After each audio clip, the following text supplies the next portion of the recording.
Jean-Marie Bruno, bonjour. Bonjour. Alors, l'actualité ces jours-ci nous amène à évoquer un sujet douloureux, les maltraitances faites aux enfants. Alors, il y a eu cet ancien instituteur condamné à de la prison ferme pour avoir pratiqué plusieurs sévices dégradants sur ses élèves. Et en ce moment, donc, cette affaire de bébé secoué aux assises, une affaire donc nous n'allons pas traiter, nous n'allons pas rentrer dans les détails, mais seulement, simplement, à partir de quand est-ce qu'on peut réellement parler de bébé secoué, de cette notion de bébé secoué? C'est une question que je pense qu'il faut déposer à un médecin davantage qu'à moi. En tout cas, il y a des signes révélateurs pour les personnes qui sont dans l'entourage ou le voisinage ou des personnes qui peuvent observer les enfants. Il y a des signes qui sont davantage évidents et des signes qui sont moins évidents. Les signes les plus évidents, c'est bien sûr l'observation directe d'hématomes, de fractures, de signes qui révèlent certains coups. Et les signes moins évidents, ça va être des signes liés au comportement des enfants, comme un retrait, un changement de comportement brusque, alors que précédemment l'enfant aura un autre comportement. Donc, si vous voulez, c'est un ensemble, c'est une palette de comportements et de signes à observer. D'accord. Alors, les maltraitances faites aux enfants ne sont pas toujours dénoncées par ces mêmes enfants qui se murent très souvent dans un silence. Est-ce qu'on en connaît les raisons? Pourquoi?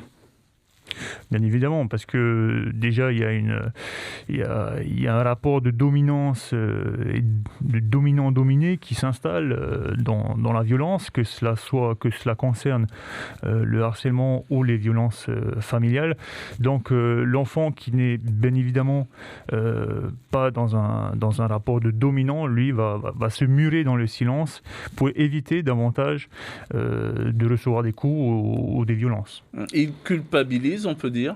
Oui, en partie, ces enfants culpabilisent s'ils sont face à un agresseur qui, lui, va commencer dans ce rapport de dominant-dominé à installer, bien évidemment, le doute en fait chez l'enfant. Et donc, si l'auteur vacille entre des actes de violence et des actes d'amour, c'est-à-dire une certaine ambivalence, l'enfant, lui, va en effet culpabiliser parce qu'il ne va pas se voir, il ne va pas trouver ses repères. Alors, à la maison, est-ce qu'on peut déceler, par exemple, chez son enfant, des signes de maltraitance sans qu'il ne le dise lui-même et sans qu'il y ait de signes apparents physiquement? Comme je disais tout à l'heure, il y a des signes, des comportements à observer. Si par exemple vous êtes face à un enfant qui va se murer dans le silence tout d'un coup, si vous êtes face à un enfant qui va somatiser, c'est-à-dire qui va avoir des maux de ventre, des maux de tête, des vomissements, des fatigues, en fait qui va commencer à entrer dans un état dépressif, ce sont des signes révélateurs. En milieu scolaire, on en fait assez, vous trouvez, pour aider justement les enfants à libérer cette parole? J'ai pas de statistiques en Polynésie française. En tout cas, au Whare Tamaho, dans ma pratique, j'en reçois au moins 4 ou 5 par an. Alors, soit les autres enfants passent à travers le filet, c'est-à-dire ils continuent à souffrir, ou soit les établissements scolaires font ce qu'il faut pour régler le problème. En tout cas, il arrive en effet qu'il y ait des enfants qui en souffrent chaque année. Donc je ne peux pas répondre à cette question. Il faudrait évaluer la situation du harcèlement scolaire en Polynésie française. Alors, le rôle des parents est primordial, bien évidemment. Est-ce qu'on peut justement éduquer un parent pour qu'on évite donc ce genre de choses? On pense surtout aux parents qui vivent dans des milieux très défavorisés, socialement très défavorisés, des fois très durs même. Oui, je pense qu'on pourrait peut-être pas éduquer, mais on pourrait davantage informer les parents. C'est ce que font un certain nombre d'institutions, de structures publiques en Polynésie française. Je pourrais parler de nous-mêmes, du Whare Tamaho, mais également en premier lieu, après la naissance du centre de la mère et de l'enfant.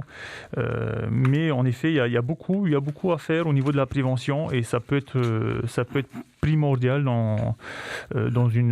pour prévenir la dégradation du lien entre les parents et les enfants.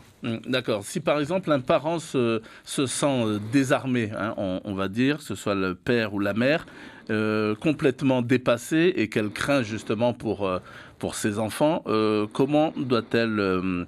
est-ce qu'elle a un numéro par exemple où appeler, ou elle doit se rendre où? Alors non, il n'y a pas de numéro pour appeler. Il fut un temps où il y avait une ligne verte, une ligne d'urgence en tout cas, qui traitait ce genre de problématiques. Aujourd'hui, il n'y a que des consultations qui peuvent être faites. En effet, il faut s'orienter vers les professionnels les plus adéquats. Je parle par exemple au Whare Tamaho. Si on pense que notre relation en tant que parent, notre relation avec l'enfant est problématique, ou au contraire, s'orienter vers le centre de la mère et de l'enfant, du CPI, des structures comme ça qui peuvent accueillir et essayer en tout cas de régler le problème. Ce qui compte, c'est vraiment prévenir, et c'est ce que les structures publiques font actuellement, c'est de prévenir avant d'entrer dans le curatif. Alors au centre justement donc, où vous travaillez, au centre donc, de la Maison de l'Enfant, quels sont les profils? Est-ce qu'il y a des profils qui reviennent très souvent comme ça de parents qui viennent parce que justement elles veulent avoir des réponses, des solutions? Oui,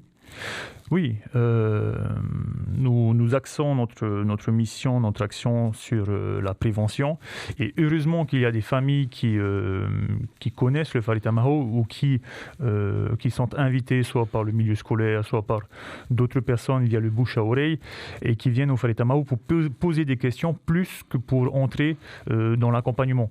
Et elles font les démarches nécessaires, et heureusement pour elles.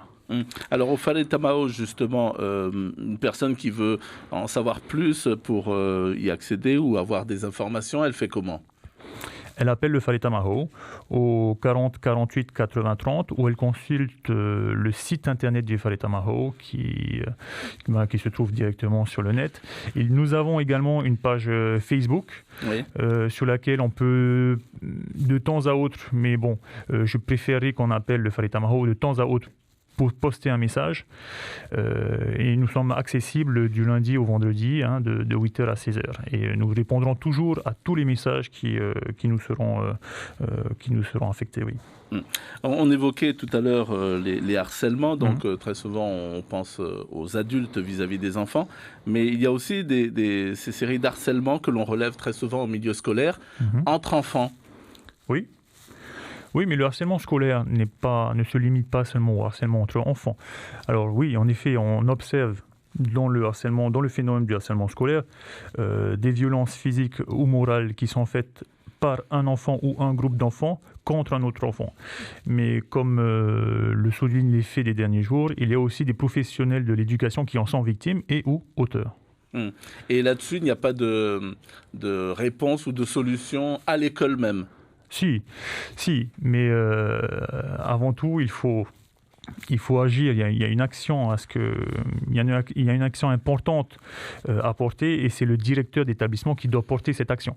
C'est de savoir pour le directeur d'établissement qu'est-ce qu'il faut faire. Est-ce qu'il a les moyens de réunir une équipe éducative pour analyser la situation et pour mettre en place les moyens de prévention ou les moyens curatifs qui régleraient le problème. En tant que parent, par contre, la première chose qu'il faut faire, c'est écouter son enfant, l'observer. En tout cas, toutes les actions constructives du parent seront déjà réparateurs pour l'enfant. Alors, on va revenir au Whare Tamaho. Quel est, par exemple, au quotidien? Est-ce que vous pouvez nous décrire une journée au quotidien? Ça commence, vous l'avez dit, à 8h. Et ensuite? Et ensuite, en tout cas, en ce qui me concerne, tout de suite, je me mets à accompagner les usagers, c'est-à-dire les parents et leurs enfants. Moi, la Maison de l'Enfant, c'est une unité de consultation, c'est une unité de soins. Donc, nous, en tant que professionnels, au Whare Tamaho, à Whare, il y a des médecins, des éducateurs spécialisés, des psychologues. Donc, on se met tout de suite au travail à travers les consultations et à travers des réunions qui visent à orienter au mieux l'usager. D'accord. Vous avez les moyens de bien travailler? Oui, oui, nous sommes bien lotis au Forêt Tamaho, autant pour l'accueil des usagers, hein, les usagers en général le disent, que pour nous dans notre travail quotidien. Merci beaucoup Jean-Marie Bruno d'avoir été donc Merci avec de nous m'avoir en accueilli. direct dans un autre studio. Je rappelle que vous êtes psychologue à la Maison de l'Enfant. Donc on va noter donc au Fare Tamao à Fareute le numéro donc à retenir, c'est le 40 48 80 30 si vous voulez en savoir plus. 40 48 80 30 et c'est de 8h à 16h. Merci beaucoup.